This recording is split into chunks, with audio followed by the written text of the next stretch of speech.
Close it. Hold on. Yes, Hold right. on. Oop. Hold on. Right, ladies and gentlemen, I have an exclusive interview for you.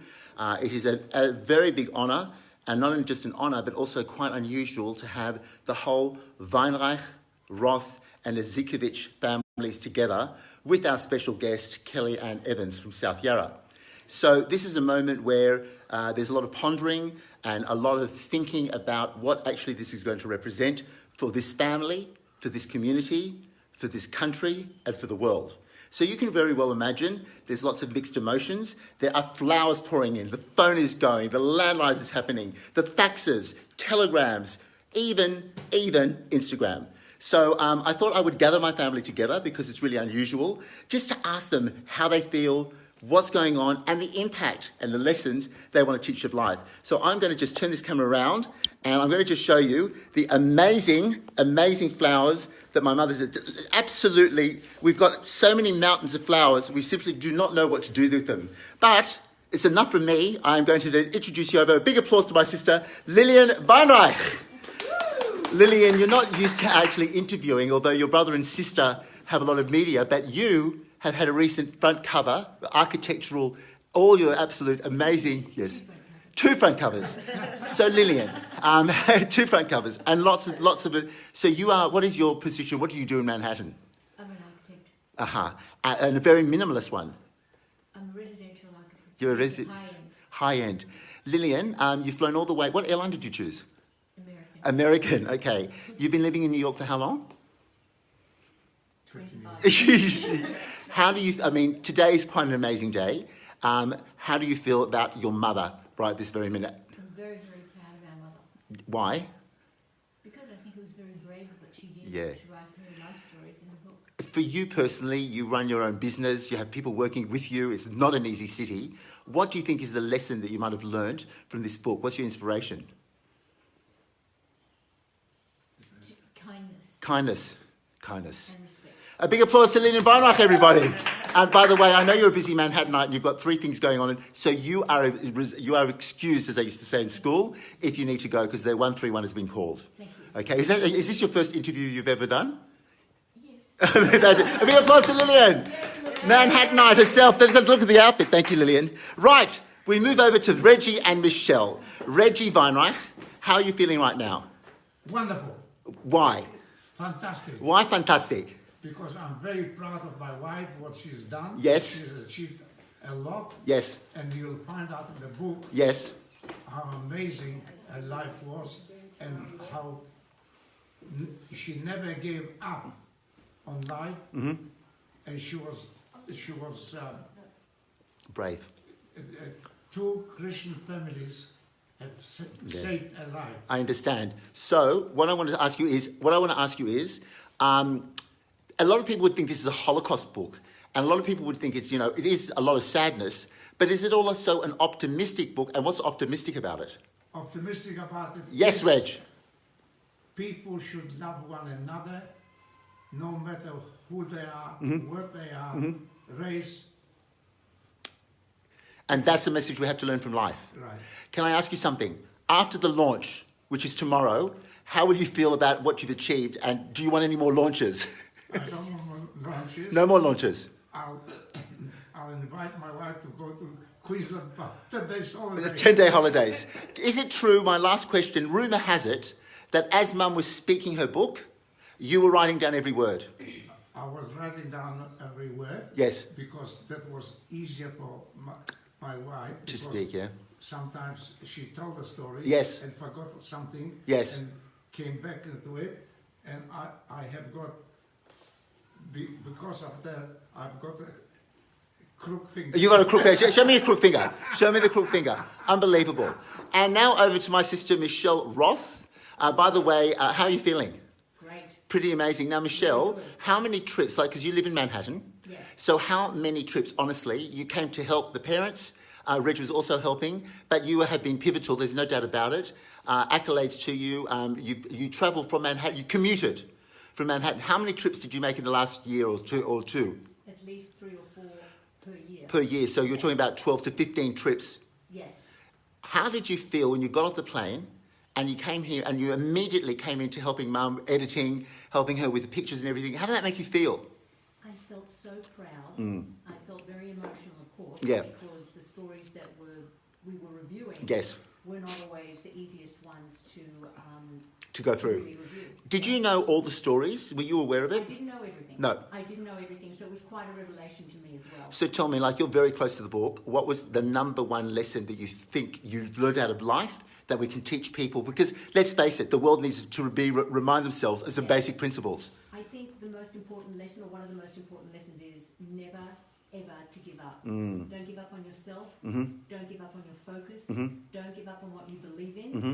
And always pursue, no matter how difficult the road. There goes Lilian. Say goodbye to Lilian. Bye. Lilian, show me. Bye, Lilian. Special guest star, Lilian. Woo! So you were saying never give up? Never give up. Never give up. And did you get... I saw that in every aspect of the book. And in her life, right? It was Yeah. always about never giving up. I understand. No matter how tough. Right. And it can be tough. I mean, you run a family in Manhattan, New York, Yes. but Michelle bang smack in it. Yep. You can't get more Manhattan than that. I don't think so. Right next to the UN. And yet when I ask you, you say to me, it's not tough. How can you say that? I think it's because of a philosophy that Mother taught us, Yeah. which was whatever the mind can conceive and Yeah, believe yeah. can be achieved. Guess what? And Yes. you have to create a happy life. Yes. No matter what's going on. Yes, around that's you. right. It's You your have to family. create calm, you have to create serenity. Yes. And you have to be able to live a life that you really love. Well, a big applause to Michelle Roth. Thank you. Now, Reg, I'm going to give you the honour of, in one sentence if possible, or maybe two, I'd like you to introduce the author and what makes the author, your wife of 64 years, somebody that you respect and love. Because 64 years is a long time. 64 years. How would you introduce your wife right now if you were standing on stage? So that she's a marvelous person if she could stand me for 64 And that's it. A big applause now. Without any more further ado, Kelly, if you want to come in. Actually, before we actually have my mother, Kelly, take a seat. Kelly and I were building mates, and there's not many people I can say I would like to share this moment with, but we're dear friends. And Kelly, you didn't know much about our culture before, and everybody has the right to celebrate their culture. What is it about you think you picked up from, probably not me because I'm not a good example, but you've met my family today, you know about the book. What is it about today that makes you excited if you are, and what is your takeaway? My takeaway is the strength of your family and how they've been able to move forward and enjoy their life and Yes, say, you know, yes. they've gone through so much hardship, Yes. but yet we love more than ever, more than anyone that I've known. Yes, yes. You know, how much they care for people and want the best for people Right. because they've seen the worst of humanity. Right, Beautiful. excellent. I think as well, we're really conscious of the fact that we all live on this planet, and there's so many religions and so many cultures, and I think that we're conscious of that. Does that convey to you that we're accepting? You're more accepting than anybody that I've known, especially after what you've been through. Yeah. You say, you know what? We need to bring love to all races and religions. And that, ladies and gentlemen, is a fantastic intro to the lady of the moment. My mother, I have been born for 58 years, so that's a long time to get to know somebody, and yet I have to be honest, I'm not sure I know everything about her. That's why I have to read the book, because my mother wants sales, and she said if you want to read the book, you're going to have to buy it at $30. You can go on Amazon, and you can also go on, yes, she told me this. She said to me like this, guys, it was like, before I bring it out, she's like, okay, Henry, you want the book. There's a lot for you to learn. You have a lot to learn. There's a lot about you that, you have a very short fuse about many other things, and you need to read the book. I said, great, Mum. Thank you so much. Can I have one? She said, no. Why? Why can't I have a book? Because I want to sell the book. So you need to go onto Amazon.com where you'll see The Right Time to Speak, and you will see it's on there. And also you might go onto www.therighttimetospeak.com, go where to buy, and buy the book. And so now, entrepreneur, businesswoman of the day, mother, daughter, sergeant of the Israeli army, a thinker, a dreamer, and somebody that doesn't just dream, but she makes it happen. Without any further ado, author, lady of the moment, Aneta Weinreich. Mum, take a seat. So I'm going to do a wide shot, first of all of you, and then I'm going to do a thing. So tell me something. You have worked how long on this book?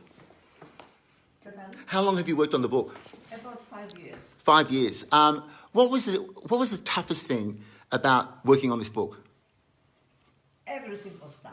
Everything. Every single chapter is tough. It's tough. Almost every chapter. But why is that? Did it bring out... I did it because you did not know, my children did not know exactly what I went through. So now you and the family and the whole world will know exactly how difficult it was to survive the World War II. But is it just a book about the Holocaust? No, it is not. So you wanted to show people your roots? Yeah. Can I ask you a question? We went to Poland, Yes. and a lot of people, Jewish people, had different aspects about Poland, not always positive. They came after the Holocaust. Sometimes their properties were confiscated for life. Correct. How did you trust people after that? How did you possibly Because trust? when you speak to a person, you know exactly how the person is. I can see immediately whether the person is true or truthful. And I made a lot of friends in Poland. So what you're telling me is it's interesting, because in the world, I think there's a lot of situations where we think about people by labels. And the thing I just learned from you now exactly again is you don't label people. You just told me people. So you judge people by their person, not by their religion or any label people. Exactly. And that's how you made friends. I have got a lot of friends in Poland. So does that mean that you isolated what had happened to you during the Holocaust Yes. and you said those people are bad, but not everybody's bad? No, not everybody bad. But So there's good German people, there's good Italian people. absolutely, that is true. That's true. Yeah, Oh. some people are good and some people are bad. Right. Most of the people I believe are good. Wonderful. But I think also in doing the book, Mum doesn't want to live with hate in her heart. No, oh right. Yes. So that's like, She wanted to let it was an that go. exorcism of hate. Yes. Yeah. Oh wow. You see, listen, Kellyanne Evans, I live and learn in my own family. It's very interesting, Reggie, isn't it? The young people in Poland Yes. are absolutely pro-Israel, pro-Jewish. Pro-world. Pro-world. And they can't understand what happened. Okay. So, Mum, Yeah. you wrote the book. Michelle was by your side. Reggie was by your side. You have had a team of many fantastic people. Absolutely. You've had a son that's been agitating on the sidelines, which is a good thing or a bad thing. It's okay. We know that. But I was interested. You've got to admit, one thing, I was definitely interested, okay? So I'm going to ask, what do you think, Kelly? Was I interested about the book? Okay, so Mum, what's the takeaway? What's the number one thing that you want to teach people or to share with people about the righttimetospeak.com? We have to live in harmony with everybody, with every single Mm-hmm, body. Everybody is good at heart, but sometimes they're not so good. But we have only to take the good things, the people, how they are. So can I ask you from a practical position, because I know somebody close to me that at the moment, she's a female. By the way, do you believe in the Me Too movement? Do you believe in the Me Too movement? Yes. You do? Yeah. Women should be modern. Everybody has to be... So how, if I was to read your book, I would want some practical takeaway. So the thing is, so this person, a female, highly intelligent, she's got a new position, she gets into the new position, and unfortunately, a few of the guys there are threatened. But not only just threatened, they're putting her down, and on top of that, they're putting her down, they're making her feel bad. Now, the guy in particular that is part of this team have been there for a long time, and she's worried because she has not been there for a long time, and there's trouble, she might have to go. What advice would you give her on how to cope with it? I'm going to ask you, I'm going to ask Michelle, I'm going to ask Reggie, and then I'm going to say goodbye. Mum first. How would you advise her?